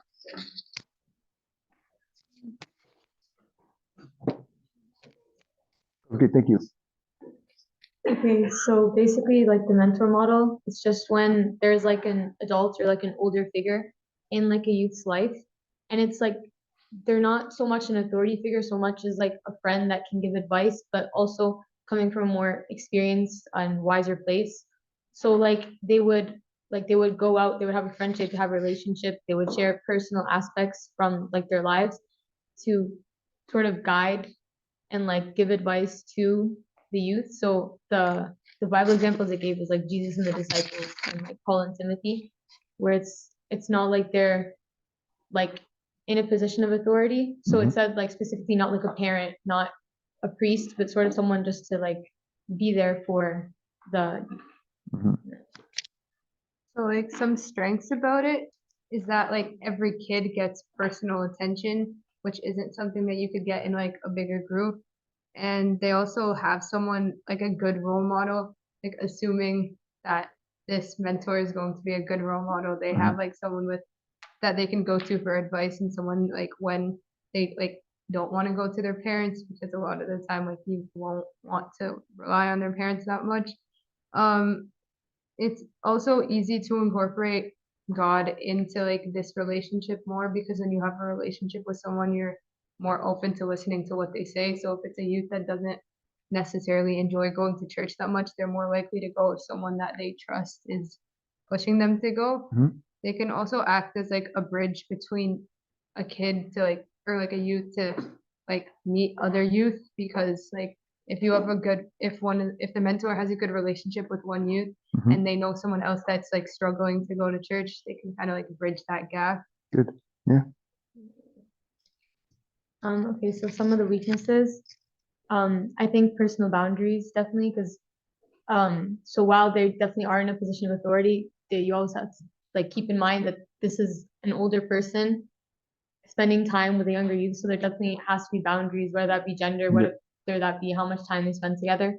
The mentor themselves also has to be mature. They have to know when to they have to know their limits, when to refer to someone else. And then also one thing we thought of is that parents also have to be okay with this relationship and how much time the mentor is spending with the kids. Because I know some parents definitely, especially if they end up disagreeing with the mentor ends up disagreeing with what the parents are saying, the parents definitely would not like enjoy that. Yeah. Also, it takes some time to build that relationship. So this definitely can't be something that happens in like a week or 2 weeks. It'll take probably months for someone to build that relationship, but it's a good relationship to have when it gets built. Thank you. And the mentor, you could do two mentors, like, you know, like or groups of mentors as well. Like one-on-one is, you're right, the one-on-one is a little bit, there's many things that can go wrong with that, right? You're right. Yeah, sorry, go ahead. No, that's it. Okay. Have the next one. Okay, yeah, go ahead. What's the next one? Event-based. Okay, go ahead. Event-based. Go ahead. So for event-based, the summary is kind of just, it's like the idea is that they're big events that are like large groups of people. Most of them are going to be around like fun and fellowship, more like sports days and like big events and stuff like that. Things like Mahragan and like mix also fall under there, where it's like a mix of biblical stuff, but also like the idea is that the kids are coming and meeting people and just having a good time. Yeah, the idea is that it's not biblical because you want the kids to come and want like it's kind of pushing them to go to church in ways that they will enjoy more than just lessons all the time. Some of the strengths are it builds community, so the kids can meet each other, the servants can build a relationship with the kids. It's like sort of a safe, fun environment for them to get to know each other. It's a good place for all the kids to come, like no matter what level they're on. So from like community to commission, like if it's a sports day, all the youth are gonna be excited to come. If it's mixed, all the youth are gonna be excited to come. It gets people excited to be in a church environment. It can also, like, for example, the thing we did with Maharagan and Mix, it's competition, but it encourages people to learn about the Bible in a way that it's competitive, which a lot of kids like enjoy doing. Also, it's a good like way for outreach. So a lot of kids, if it's their first time coming to church, they don't want to come to church, or youth can bring their friends to like sports days, things like that. It'll get them excited to come to church, meet people. And then, yeah, like I said, kids can encourage other kids to come to this. So it's like, it can also get somebody to take more of like a leadership role. For weaknesses, we said the issue with things like mix and mahragan is that a lot of kids will probably lean more towards the actual fun activities and leave out the spiritual part, which is an issue because then you get like obviously the commission and like yeah, they'll want to actually learn and stuff, but more like the community and like they won't really want to, they'll just come for their friends, which isn't necessarily a bad thing if it moves forward, but if it just stays there, then that's not really helpful. It takes a lot of planning and work. Like these really big events take a lot of time to like logistically plan out. They can leave a lot of people out. So when you're talking big events, you're also talking like yeah, back to like Mahragan and Mix, they have groups and stuff, and a lot of kids won't be able to like have that, which is kind of an issue that's been a thing that hasn't been solved yet. And What do you then mean? so like Mix, for example, you make a group with your friends, Mhm. and if you don't have a group, then you're kind of like either put Oh yeah, you you're kind of like self left choose. alone, and then a lot of Yes. people just don't want to join because they don't really have a group of friends to go to. So it kind of like assumes that you already have friends when you go into these events, Yeah. which like at younger ages isn't really an issue, but when you reach like high school and older, it becomes more of an Yeah. issue. And then it's also a struggle to keep God at the center of a lot of these things. So like things like sports days or something, the issue with getting competitive is that youth get competitive, which is not always very Christian attitude. So it's kind of you have to be able to balance that out. Yeah, you have to. Yeah, and with Maharagan, like kids can participate in the sports and never write a test. There's no Yeah, they can, like, not requirement. study. No, you have to write it, but you don't need to study. Yeah, I guess there's no requirement to do well on the test. So there's no No. requirement to That's like what I was you saying. achieve a certain grade, then you can participate. There's none of that, right? So there's no there isn't there's no incentive So a lot of people just take it for like the enjoyment, yeah. the struggle with these things. It's still good, but yeah, there's definitely some room for growth. Absolutely. Okay, thank you. Which one would you guys do? We had event-based and Bible-based. Okay, go ahead. Which one are you going to start with? Okay, so honestly, you guys explained event-based really well. A lot better than how I'm gonna explain it. But Oh, did two people do it? Did I make a mistake? Oops, sorry guys. Okay. so should just Bible-based then? Get to Bible based then, I guess, because event based has been done. Okay, so Bible based. Literally says it in the word Bible based. So basically like Bible study and stuff. So like basically like Bible study is to like understand and like learn God's word and learn obey God's word. Like we do Bible study a lot in the church. There's even like people like I know, okay, like my friends, they host their own Bible study for each other, which is pretty cool, I think.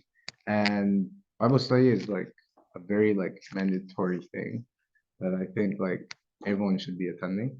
Okay. It's basically like the guideline of Christianity. Okay. Benefits, like the benefits of reading the Bible, there's so much. It helps teach us about God.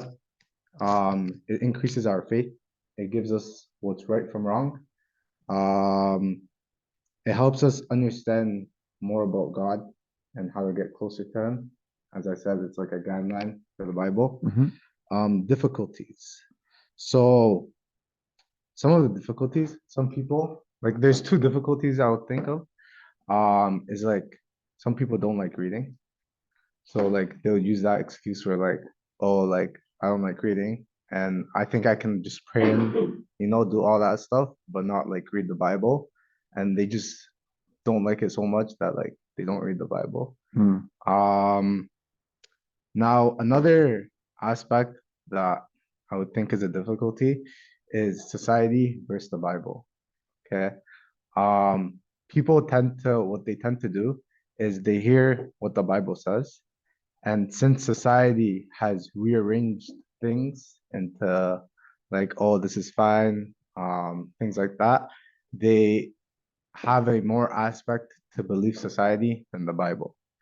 And especially to like young adults and stuff, it's like, like I think we should teach it in a way that the Bible, like there's one way to listen to the Bible. There's no other way to listen to the Bible, right? There's no like gray spot, as you said before, right? It's just that one way, and that one way is the one that's gonna let you get closer to God. And whatever society says is all like, like it's there to mix you up. It's there to confuse you. But like yeah. Well said. Yeah, 4 verses 5 lights. Yeah, that's what we started with. And we talked about this last week about how the Bible is our truth, right? Like that is our yardstick, and that's what we use to measure everything. And the problem is that the world takes that truth and tries to make it gray, tries to manipulate it, right? And so, yeah, it's tough. It's tough, but that's why again we continue with this idea that the Bible is our truth, right? The word it's the word of it's the word of God. God is the word. The word became life, right? And when we teach the Bible and when we teach the teachings of the Bible, again, the number one commandment is love, right? So there's a truth that we believe, but there's no point where that truth supersedes our love for anybody, right? And I think that's how we start our Bible teaching. I will love you no matter who you are. I don't have to agree with you because my truth doesn't agree with what you're doing, but I will still love you, right? And you're absolutely right. Like, and we have to make sure that we lead with that, because sometimes we get into this idea of judging, right? Where we use the Bible to judge, which isn't the intent, right? It's not our job to judge. It's our job to love, and the Bible teaches us to love, and there's only one judge, right? And so as long as we keep that, I guess, in the center, hopefully we don't get that situation where we have people using the Bible to judge, which has been done in the past, right? There's a history that people call on where people use the Bible to as a means to kill and to torment, which was never its purpose. But yeah, thank you. Well said. We had one online person. Can they share or no? Which one did they do?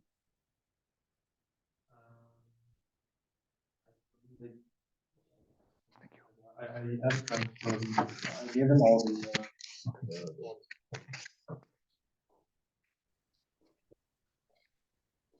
Yeah, you had me, I think you gave us small groups. Okay. Good. Okay, good. Go ahead. Okay, so the primary emphasis of the small group is it's ideal for fellowship, commitment, and personal care. Because it's an intimate and small group. The next, let me see, I got here also the strengths. So the strengths of this group is it's very easily managed because you're dealing with a smaller contingent. You have that closeness for those who are coming into the group. It feels like a family position. because you're not, if you have like for example, in our group, we have anywhere from say 15 to 20 youth on a consistent basis. So within that smaller group, it's easy to get around to talk with them. It's easy to keep track of them because it's a smaller group. So it takes more effort to if the group is larger.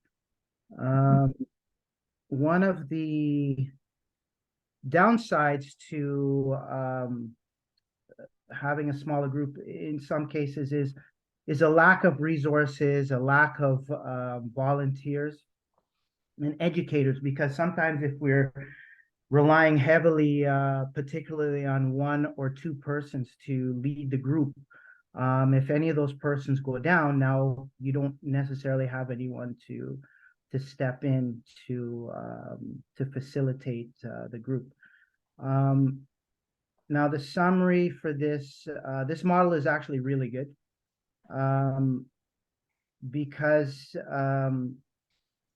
it's good for the reason it promotes a very close atmosphere. Those who participate in this group, they go away feeling like they're part of, they're really close. They feel like they're part of the group because they don't get kind of overlooked or overwhelmed. It's easier to welcome in newer persons because it's not such a big group where they feel like they have to kind of find a little clique within that group because it's small enough. One of the downsides to it is the consistency. It's very challenging to have smaller groups because if only 2 or 3 people show up on a given, like say if it's a Friday or whatever the day is, it's a little challenging to maintain the consistency of the overall group itself. Great, thank you. We didn't get to student-led, I think. And are there any other ones that are the student-led? Were the rest done? We did event-based, yeah, I think it was just student-led. You can do that one on your own, I guess. Just, give that one a read. And the idea with all of these is, what I hope you get from this is sticking to just one of these models is probably not sufficient, right? The idea is there are advantages to each of these models, and there are things we actually do from each of these models right now, right? And you want to continue to look at what are some things maybe that we're not doing in some of these models that we can incorporate into our Sunday school curriculum, into classroom development, right? Because again, each one on its own, there are some inherent issues, right? But you can take pieces of all of them and really create some great curriculum that'll reach all your kids, right? That's kind of the idea. There is on one of the pages, let me just find it here.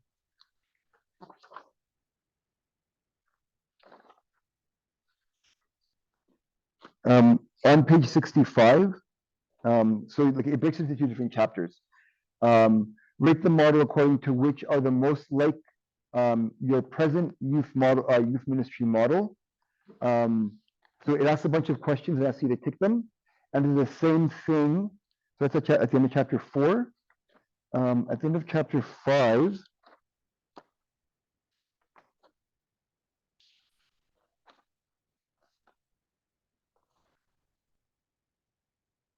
On page 78, there's something similar. And then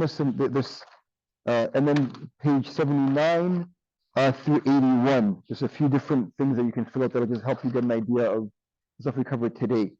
And there's one of these pages to fill out where it comes to the 5 different practices and then the 4 levels of commitment. Right? Take a look at that stuff. You can do that over the week. It's 1:45. I wanted to cover prayer. But I do want to spend a little bit of time on prayer, and I don't want to rush it. So I think what I'll do is I'll push prayer to next week. We're gonna be going through, what prayer is and how do we know we're teaching prayer, there's a bit of an activity that I want to do through the book. So this is my plan for next week. If you could add, you've already read prayer, so we'll go through prayer. So we'll go through prayer, worship, and then our evangelism and creative ministry. I may have to push creative ministry to the following week. I'll see how my schedule works out. But so balance design and designing procedure, chapters 6 and 7 from youth ministry design for next week, and then read 3, 4, 5, and if we have time, we'll do 9. All right. So it's a bit of reading over this week. All right. We'll see how we do. All right. Any other questions? Okay. Yeah, Thanks, I everyone. have a question. Are you able to Oh. hear me? Yes, yeah, I do. I wasn't really sure if I was able to answer those questions fully in regards to the small little assignment you gave us. Yes. No, it was the great. only- No, you did it. Wait, what question do you have? You got the Well, the essence of it. question, well, I guess the question is with this type of like a smaller group, like for sure, Yeah. if there isn't anything happening, like if we don't show up on a day or two or a couple of days, you know, this sort of infringes again on what's some of the other students said within their topic, parent schedule. Uh-huh. Because the scheduling is pretty tight. So if they arrange their time to bring their kids on a Friday and then there's nothing there, and that happens, you know, a couple times, they won't be coming back. Yeah, and I'll tell you, you use a good point. And small group, has anyone here been part of a small group? Anyone here been part of a small group, like a small group in like a Bible study or something? We have, and we were older. Like again, it was me and my wife, and we were with another four couples who did small groups. And I think the thing with small groups is because it's so small, you kind of arrange the timing around the group. So we met every Thursday, I think it was, for 2 hours. But if it didn't work, we would have to change the day, right? And again, with youth, again, it is one of the cons of a small group. Like running a youth ministry with a small group is difficult because the youth don't have their own cars; they can get there on their own. Like I would say for youth, a small group would be an add-on to the regular Sunday school class, right? Where a group of kids want to come together and do their own little group, their own little small group. But I wouldn't rely on small group as being the only way. I think there's a danger in that, like you said, because if one kid misses, you know, it may throw off the whole dynamic of the group. So, and that's why we said you want to actually incorporate parts of all of these into your ministry design, because relying on just one would be problematic for many reasons. So yeah, so you're exactly right. Make sense? Yes, makes sense. And just my exit question is because I can't really see the screen properly, and maybe our brother will put the areas that we're supposed to be reading. So you got page 65, page 70, page 79. So for next week, I want you to read chapter 5, 6, and 7 in youth ministry design. 5, 6, and 7. Okay. And then youth ministry programming, chapter 3, 4, 5, and 9. 3, 5. 3, 4, 5, and 9. Oh, 4, 5, and 9. Okay. 4, Yep. 5, and 9. And these are in the 2 different books. Correct. Okay. Got you. Thank you. No problem. Okay. Have a great night, guys. You too. Thank you. Okay. Okay. Good night, everyone. See you next week. Try to get here on time. Yeah. Also, let me get you in trouble. Be here at 3 o'clock.